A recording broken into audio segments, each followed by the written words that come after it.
ડાંગ જિલ્લાના મુખ્ય મથક આહવાના દંડકેશ્વર મંદિર ખાતે સાંધ્યા આરતીમાં ભક્તોની ભીડ જામી।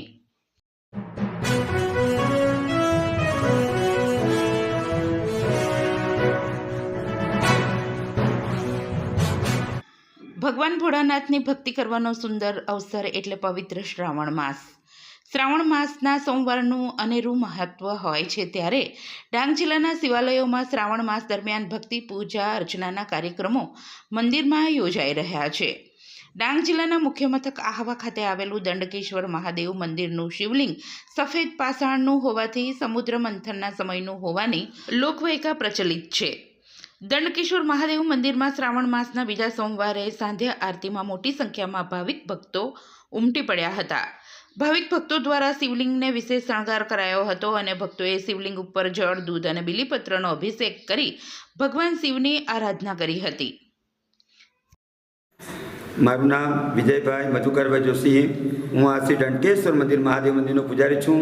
છેલ્લા 1927માં અમારા બાપ દાદા જ્યારે મંદિરમાં આવેલા ત્યારથી અમારે 7મી પડિયા સેવા કરે છે। અને બીજું કે આ મંદિરની જે વિશેષતા છે કે સમુદ્ર મંથન પહેલાંનું છે, કારણ કે આ શિવલિંગ આપણે જોઈએ છે એ શ્વેત પાષાણનું છે અને ખરેખર પૌરાણિક છે। અને શ્રાવણ માસ કે વાર પ્રસંગો તહેવારોમાં ભારે ભીડ આ મંદિરમાં જોવા મળે છે। અને બીજું કે અમારા મંદિરના દંડકેશ્વર સ્વયંસેવક મંડળ ગ્રુપ કાયમ સેવાઓ કરે છે અને જે ધાર્મિક પ્રસંગો હોય એ અમે ધામધૂમથી ઉજવીએ છીએ। સ્નેહલ ઠાકરે, દંડકેશ્વર મહાદેવ મંદિરમાં હું પ્રમુખ તરીકે સેવા આપી રહ્યો છું। દંડકેશ્વર મહાદેવની વાત કરીએ તો આ મંદિર ખૂબ જ જૂનું છે, ઐતિહાસિક કહી શકાય એવું છે, ખૂબ જ પૌરાણિક મંદિર છે। કારણ કે આ મંદિરની સ્થાપના 1927થી ઓન રેકોર્ડ છે, એના પહેલાંનું આ શિવલિંગ છે અહીંયા। અને આ મંદિરને જ્યારે આજની તારીખે જે આપણે સ્ટ્રક્ચર જે જોઈ રહ્યા છે, જે મંદિર આજે નિર્માણાધીન હતું એ 1985-86માં મારા પિતાશ્રી દ્વારા કરવામાં આવ્યું હતું। અને એ મંદિરના નિર્માણમાં ગામના અગ્રણીઓ, વેપારીઓ અને બધાનો સાથ સહકાર હતો।